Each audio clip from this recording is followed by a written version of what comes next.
And we're live, everybody. Thank you so much for joining me today. It is Friday.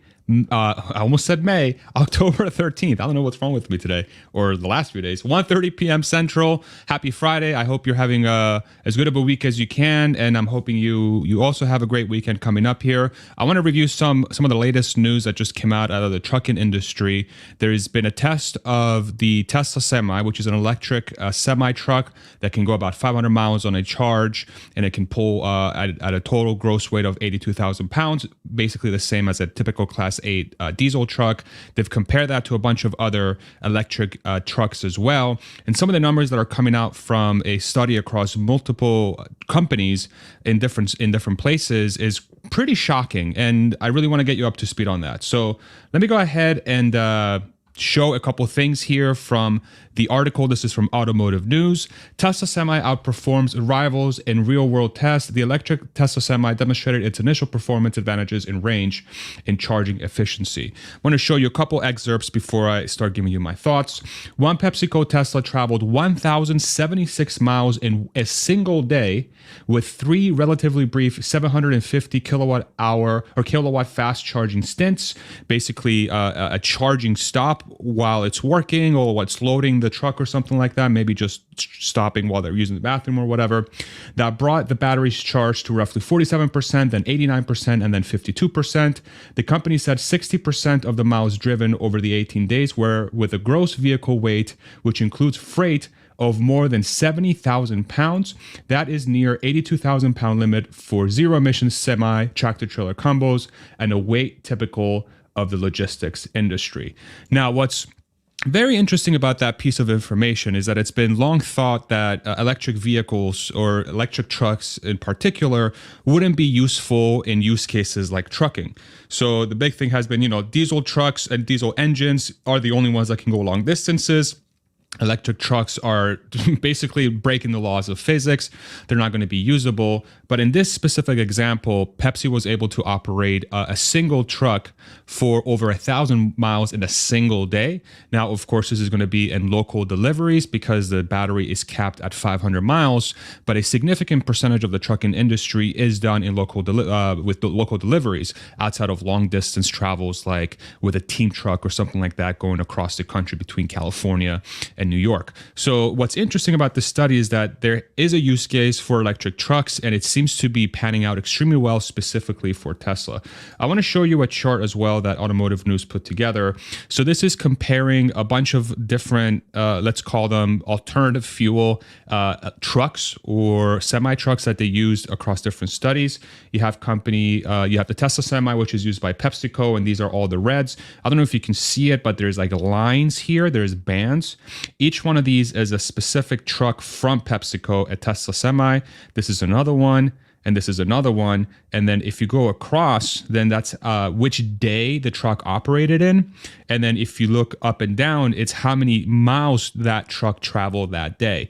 So for example, if I go here in day 17, you can see this semi truck, this Tesla Semi, PepsiCo specifically, that's the one that traveled about 1,000 miles, from about 1,700 miles to call it 2,700 miles. That's going to be 1,000 miles. And then you have trucks from Performance Team, Watt EV, Schneider, and OK Produce. But this is basically a chart that demonstrates how well the trucks perform. And at least relative to its competition, if you're thinking about anything but diesel, Tesla outperformed everybody by a really wide margin, specifically if you look at each band. So here's one band, and then here you have another band, which is very, very small, very, very small. There's no bands that get anywhere near close to Tesla's. But where it really gets interesting, super, super interesting, is when they talk to the people using the trucks and some of the feedback that they're giving Automotive News is when it really starts to open up just how big of a deal this is. So aside from humbling Tesla skeptics, the event demonstrated that electric trucks can match the operations of their diesel counterparts. Drivers operating from several depots successfully used chargers brought throughout each day in a display that called into question strongly held convictions about the limits of trucking battery range. The aha there for me, and I think for a lot of people, is we got caught up in this trap of thinking about range as miles per charge, said Mike Roth, the council's executive director. Almost half of the trucks were using second charge events during the shifts, including Tesla. Why did we not get that? That's what we do with gasoline and diesel, he said. And so here, the thought process is a lot of the trucks that they run, they're going to have to stop for fuel anyway, as they would with the Tesla. Now, where it gets super, super interesting with electric vehicles and electric semi-trucks is that I believe it can get even further ahead if you think about packaging the charging solution a little bit smarter depending on the company that you are. And the reason why is if you think about how a truck natively operates, and this is sort of, if I go back to sort of my background in logistics and distribution and stuff. So this is just a random warehouse or a random factory that I found on Twitter, not on Twitter, on Google, and then I posted it on Twitter, X, how dare I say Twitter anymore.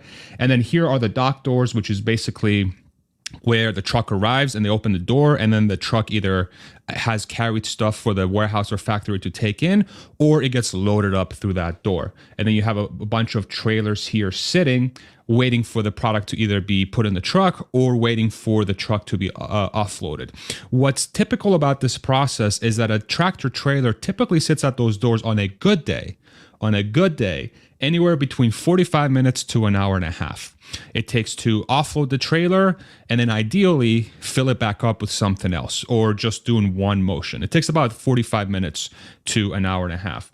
What's really interesting about that is that time that it takes to do work in the trailer while the truck is sitting can be used to charge the truck. And you don't really do that today with diesel trucks. You have to, even though it's quick, relatively quick to fill up a gas tank, I don't know, probably like 20 minutes to fill up a diesel gas tank. Somebody correct me if I'm wrong in the comments section below. Somewhere around that time, it could be upwards of half an hour actually. You have to drive the truck somewhere. And typically you either have to drive it to your local depot where you have your diesel fuel in a tank and then you have your own station, let's say, or you have to take it to a regular gas station and fill up your semi-truck with diesel. Whereas here, you would completely remove that extra time you would have to take to get the diesel truck somewhere else, and instead it can charge very easily while it's working. The truck can charge while it's working, and it's working because there's stuff that's being taken out of the trailer or put into the trailer.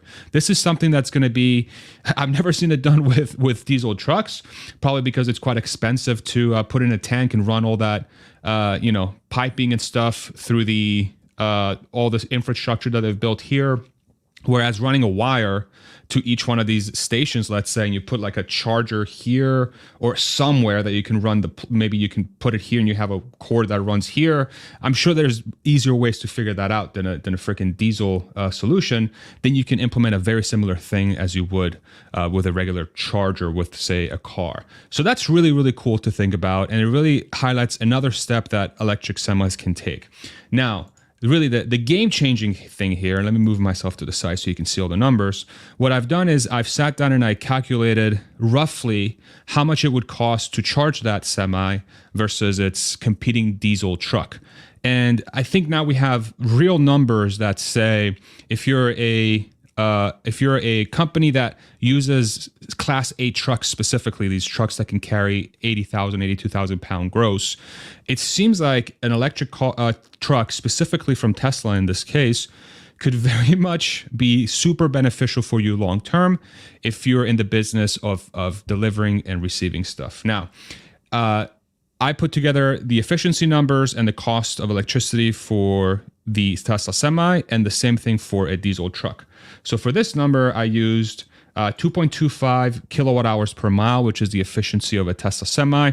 I got that number by taking the 900 or so kilowatt hour battery pack in the Tesla Semi and dividing it by the rough range mileage wise for the truck, which based on the article, the people said they were getting around 400 miles for their use case. So I did 900 divided by 400 and you get 2.25 kilowatt hours per mile.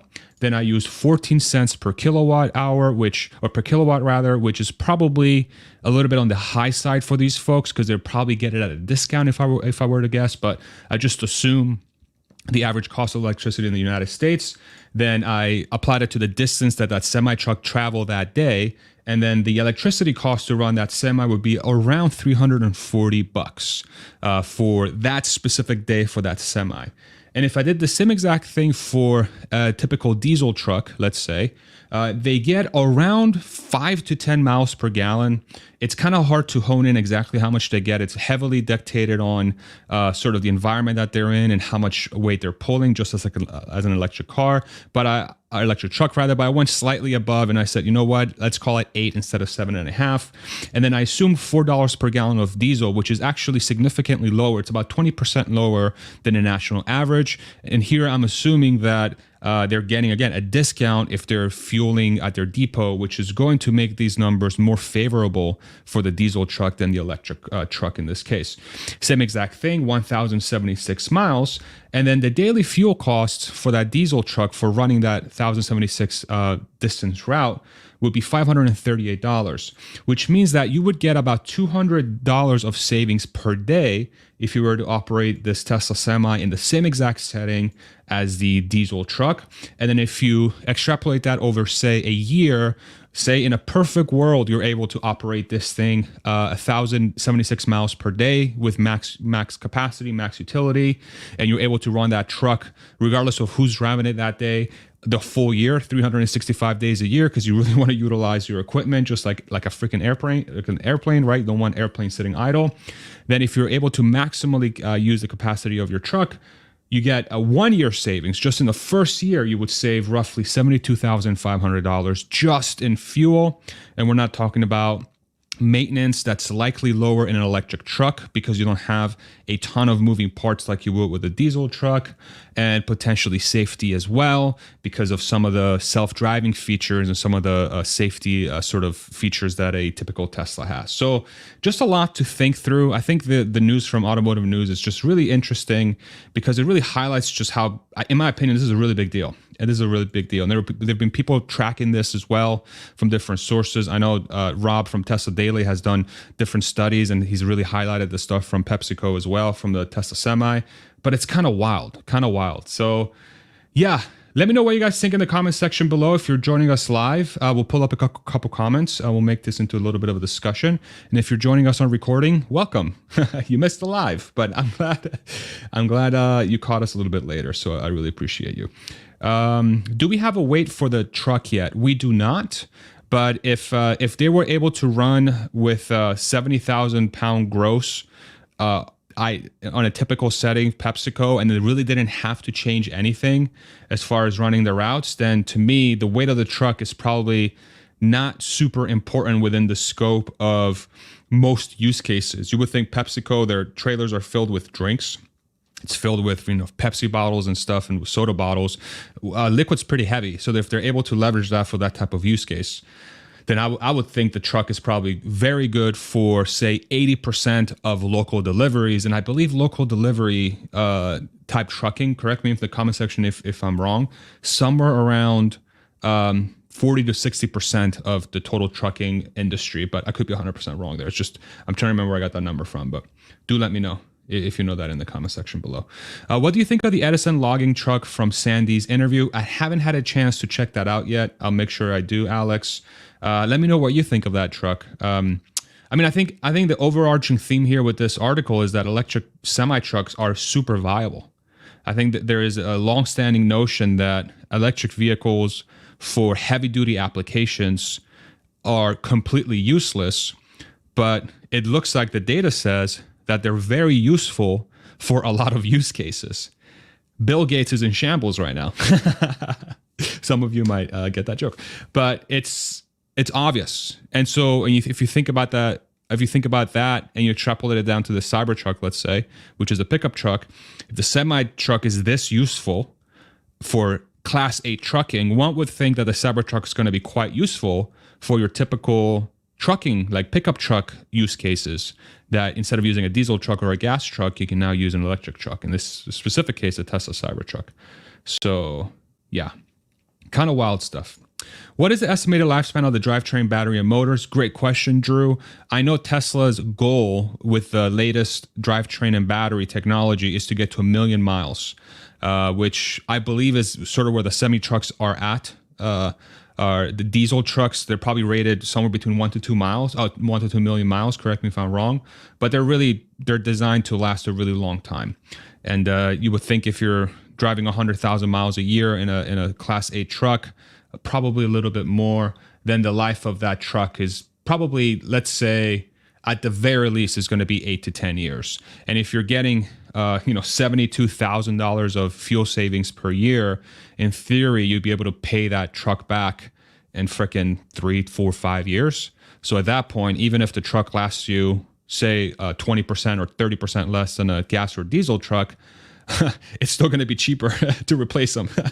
As long as even if it lasted 4 or 5 years, it would be at the very least as cheap or as economical as a diesel or gas truck, if that makes any sense. Kind of a pain in the ass, but I highly doubt it's that short of a lifespan. I'm sure it's 10 year plus, given the typical truck.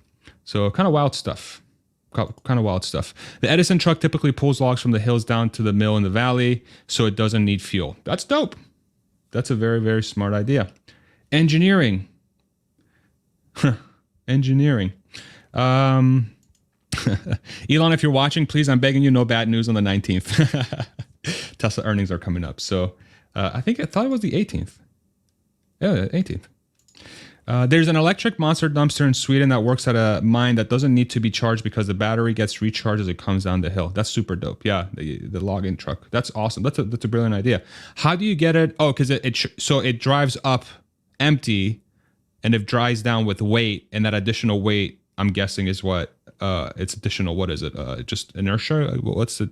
Not a freaking engineer, but there's more weight, and the gravity pulling it down is going to charge the motors more. So that's actually brilliant. Super, super smart. So cool. All right, let's end it there. Let's make it a quick one today. Thank you so much for tuning in. I hope you have a fantastic weekend. I hope this sort of brought some new information for you in case you were interested. And I love you guys, and we'll see you next week on Monday. Mwah. Have a great weekend. Bye-bye.